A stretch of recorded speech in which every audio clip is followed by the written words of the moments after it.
因为我们老师嘛都是古人类学家，就曾经讲过，猿呢到人这个过程里边呢，头顶上面那个矢状脊退化的特别厉害。矢状脊是人类区别于猿猴之类的其他灵长类动物的特征之一。现在在猴娃的头上却看到了类似的特征，那么这是否能够说明猴娃不是人类呢？而除了这头顶的3条棱，猴娃身上的另外一处特征就更为奇怪了。那个人的锁骨是一字形，横的都是，哎，它那跟猿一样，也是一个 V 字形，特别突出。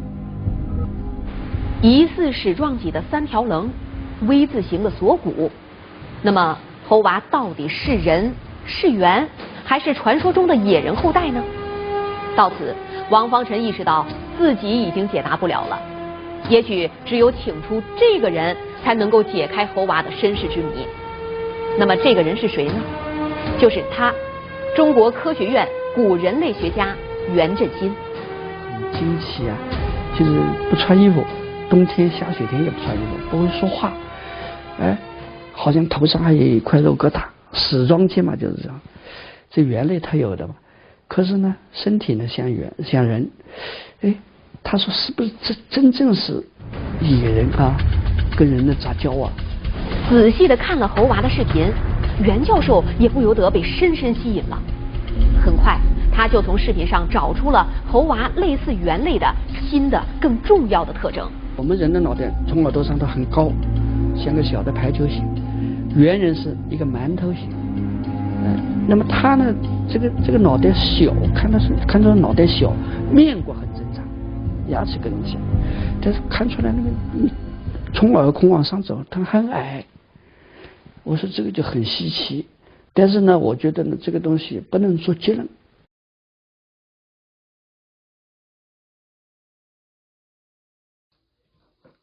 안녕하십니까, 정한입니다. 좀 오랜만에 이렇게 또 동영상을 업로드하게 되었는데요.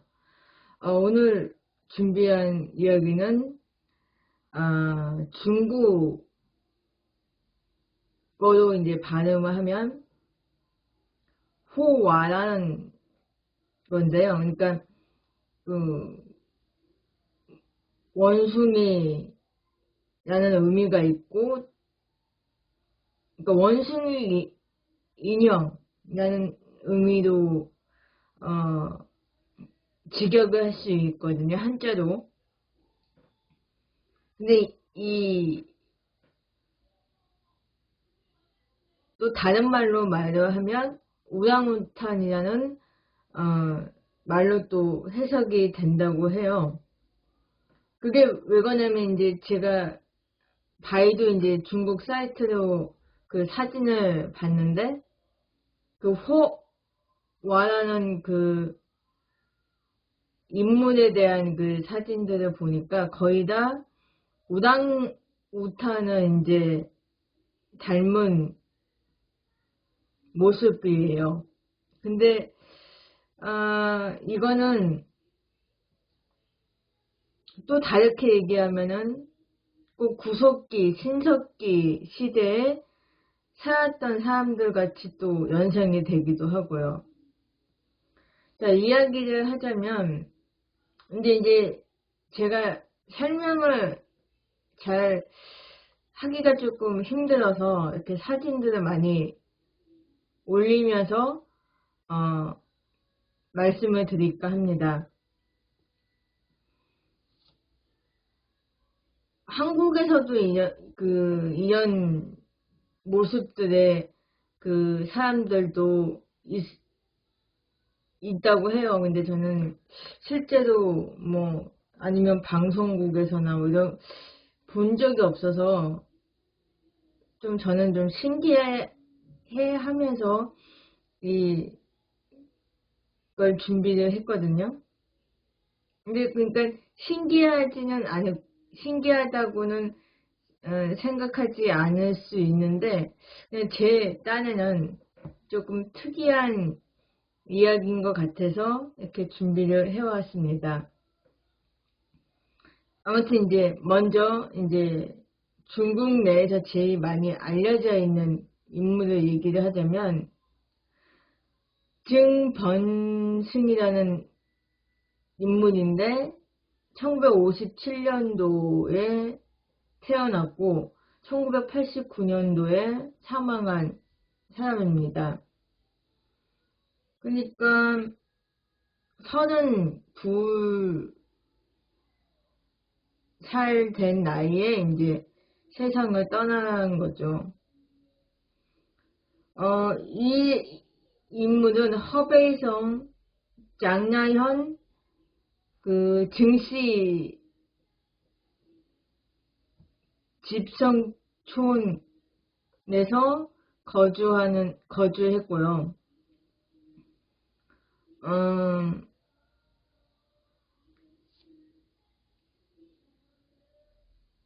이 노모와 또 이제 삼형제인데 거기서 이제 둘째고요. 큰형과 이제 남동생 이렇게 삼형제입니다.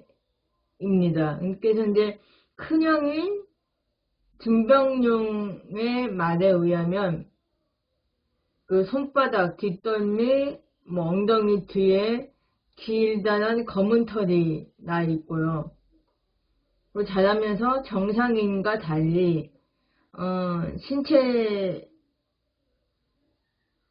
말하자면 머리가 큰데 뇌가 작아 세로로 긴 얼굴이, 그러니까 세모형의 그 얼굴형이라고 생각하시면 돼요. 그것도 이제 사진을 보시면 아마 아실 겁니다. 키는 큰데 허리가 구부러져서 걷고 행동이 또 민첩하고요. 그리고 이제 사계절 내내 옷을 입지를 않았다고 합니다. 그러니까 속옷도, 그러니까 팬티도 전혀 입지 않고 그냥 완전히 맨몸으로 이제 다닌 거죠. 그러니까 그에게는 수치심이 전혀 없었던 거예요. 발가벗고 다녀도 아무런 수치심이 없어서 그냥 아무렇지 않게 다녔다고 해요. 그리고 말도 못하고, 그래서 이제 이런 말만 했다고 합니다. 그리고 희노애락도 그냥 간단하게 표현을 했는데, 이거는 이제 동생인 등변명이라는 분이 이제 이야기를 하는 건데요. 기분이 좋게 되면 한 손은 무릎을 세게 내리치고, 화가 날 때는 막 껑충껑충 뛰면서 두 손을 들어 앞머리를 세게 치면서 표현을 했다고 합니다. 그러니까 다시 말하면 막 얘기했다는 거죠, 화가 나면. 그리고 이 촌에 같이 살던 거주민들은 이 인물에 대해서, 그러니까 이 인물이 이제 증번승이라는 인물의 호화라고 이제 이름을 지었다고 해요. 그러면서 그렇게 불렀다고 합니다. 그리고 이제 원래는 사실은 이 일은 그들만 알고 있었다고 해요. 그러니까 중국 내에서도 알려져 있지 않았는데, 외지에서, 그러니까 그 촌에서 살다가 외지로 나간 사람들이 있을 거 아니에요. 근데 그 사람들 입으로 이게 전해졌다고 합니다. 그래서 방송국에서 좀 신기하다는 생각이 들어서 그 방송국에서 이제 촬영차 와서 이제 촬영을 하고, 그러니까 다큐멘터리를 만들어서 방영을 했다고 해요. 근데 이제 아마 그 당시에 어머니가 생존해 계셨는지는 모르겠는데, 아니면 그 형이나 동생이 어머니에게 들은 얘기를 전했는지는 모르겠는데 그 어머니가 본인 그러니까 남편과 사이에서 나온 아이가 아니고요. 그 어머니가 어느 날 그 젊을 때 뭐 내과에 가서 이제 빨래를 하려고 내과를 갔었던 것 같아요. 근데 내과에서 이제 빨래 하려고 하는데 갑자기 한 괴물 같은 놈이 산속에서 나와서 자기를 납치해 갔다는 거예요. 그리고 그 괴물이 살고 있던 그런 동굴인가 그런 데서 좀 그런 좀 안 좋은 일을 당하신 거죠, 어머니가. 그리고 이 괴물이 잠깐 어디로 나가 있는 상태에 이 어머니가 급하게 도망을 쳐서 이제 집으로 돌아오셨다고 해요. 구사일생으로. 그리고는 얼마 안 있어서 이 증번승이라는 이 아이를 그러니까 그 뱃속에 생겼다는 걸 이제 알게 된 거죠. 그러니까 얼마나 당황스럽겠어요. 그리고 얼마나 좀 그랬겠어요. 그래서 이 태아를 없애려고 엄청 노력을 많이 했다고 해요. 뭐 약도 먹고 아니면 그런 좀 어디 낭떠러지 조금 경사진데 뭐 이런 데 있잖아요. 거기 막 굴러 떨어져 보고 막 넘어져 보고 막 그랬던 것 같아요. 근데 어쩔 수 없이 태어날 놈은 태어난다고 죽지 않고 그냥 이렇게 나오게 된 거죠, 세상을. 그래서 어쩔 수 없이 이렇게 그 아이를 키울 수밖에 없었고, 그 집안에서는 그냥 비밀로 이제 이렇게 뭐라고 그러지? 좀 숨겨놔, 집 안에다가 어릴 때 이렇게 숨겨서 키웠다고 해요. 근데 크면서 이제 어머니가 이제 나이가 드시고, 뭐, 형제들은 뭐, 외지에 나가버리고 이러니까, 그, 증범승이라는 그 사람은 이제 성인이 될 거 아니에요. 그러다 보니까, 뭐 힘으로 이제 못 이기는 거죠, 어머니가. 혼자 어떻게 제어가 되지도 못하니까, 이제 동네를 막 돌아다니기 시작을 하는 거죠. 그래서 동네 사람들도 알게 됐다고 합니다.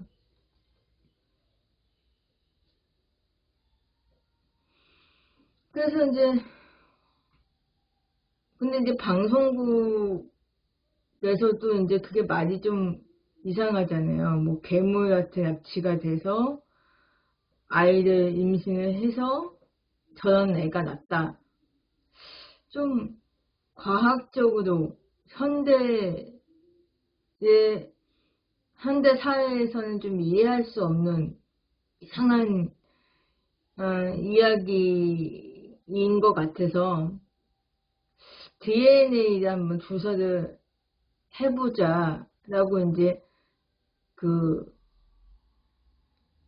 얘기를 했다고 해요. 근데 문제는 어머니가 이제 돌아가시고 난 후에요. 그러다 보니까 DNA를 채취를 하기가 힘들 정도로 이제 시신이 이제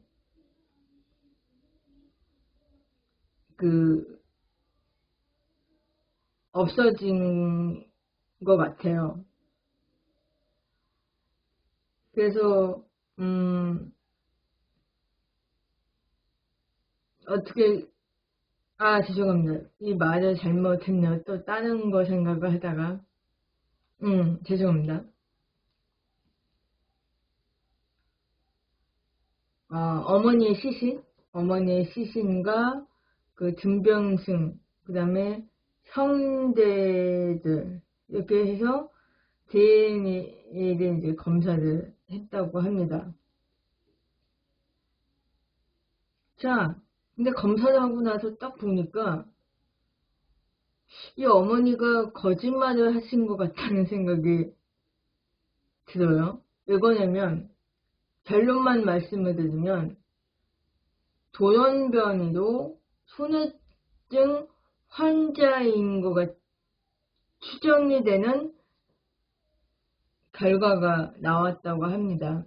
그러니까 소뇌증이라는 게 뭐냐면요. 저도 처음 들어봤는데 그 체생기에 있어서 발육 억제 또는 붕괴에 의하여 생기는 뇌의 선천성 이상으로 된 그 병을 소뇌증이라고 해요. 라고 합니다. 뇌 전체가 이상하게 작아지고 폭이 넓은 뇌회나 뇌회 반곤을 수반할 수 있다.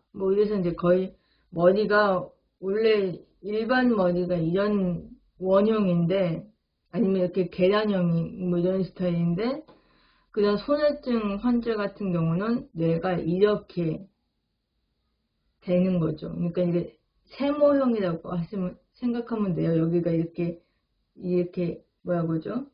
여기 이 위에 뇌가 이렇게 작아지고 여기 얼굴은 그냥 이렇게.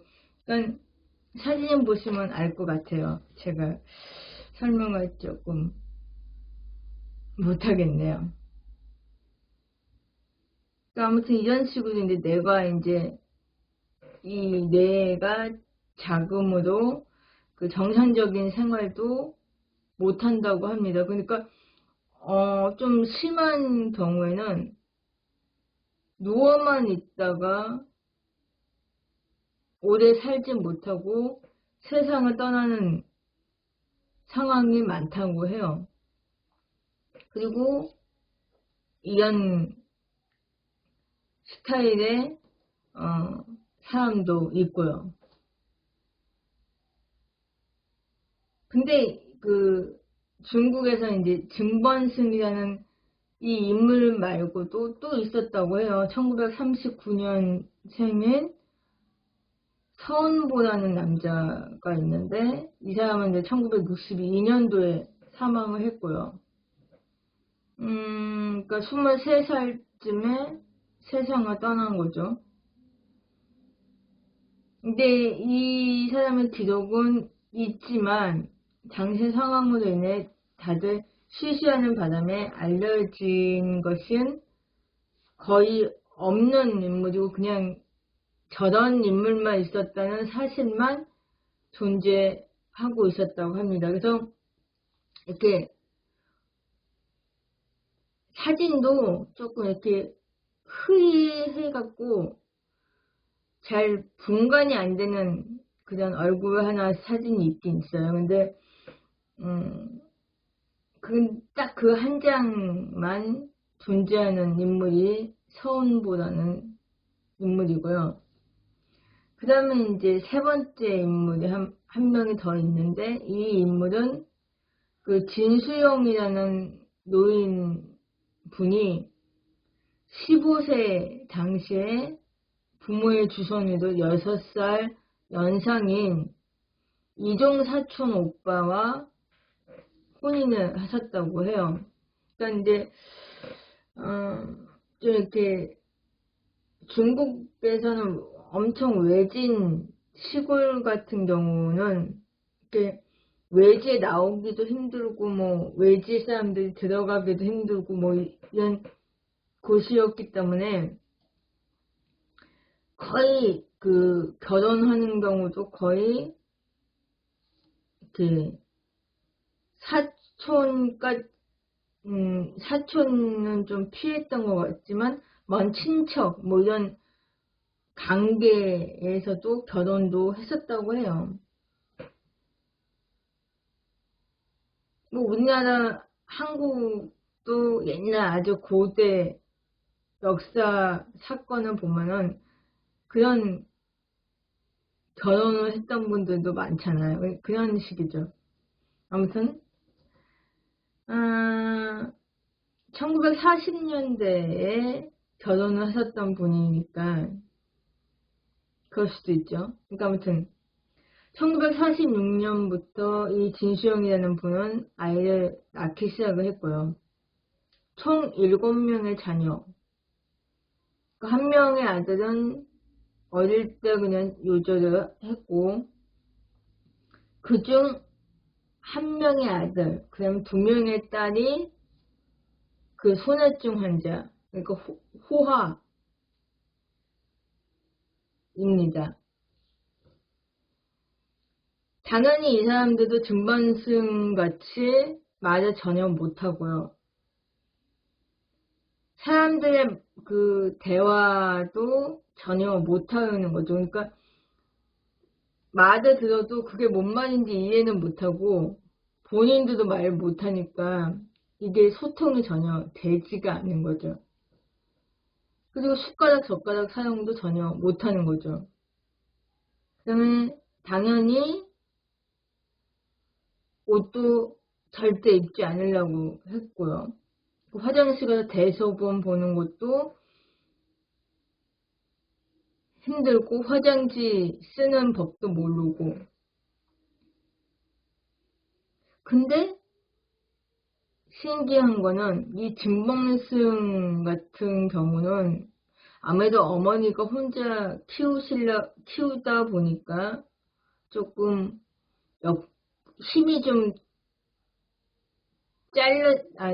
힘이 좀 부족해서 그랬는지 이렇게 그냥 자유방임 식으로 그냥 냅뒀던 것 같아요. 근데 이 진수영이라는 분은 그 한 명의 아들, 2명의 딸, 그 3명을 좀 교육을 시켰던 것 같아요.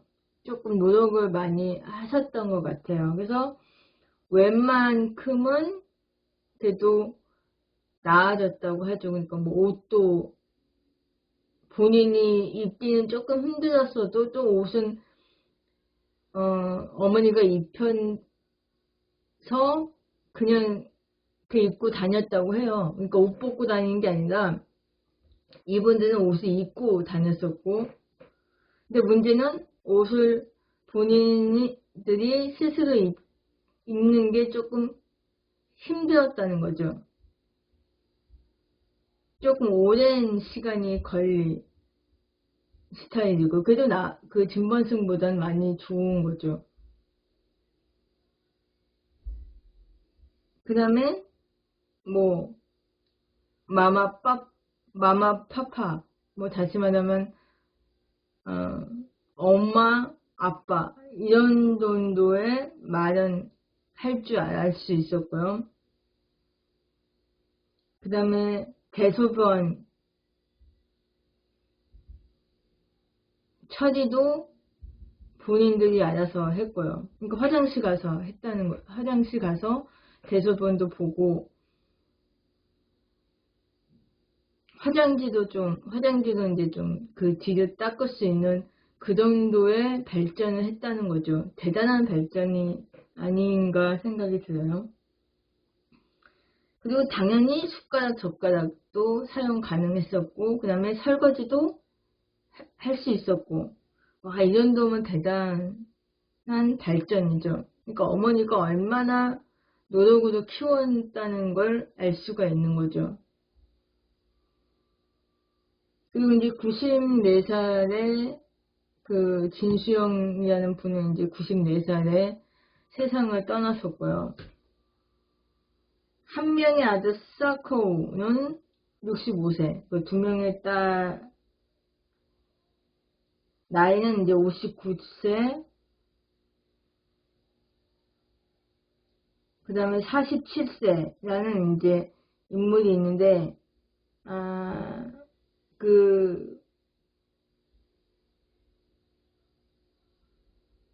여전히 생존해 있었다고 해요. 근데 지금은 잘 모르겠어요.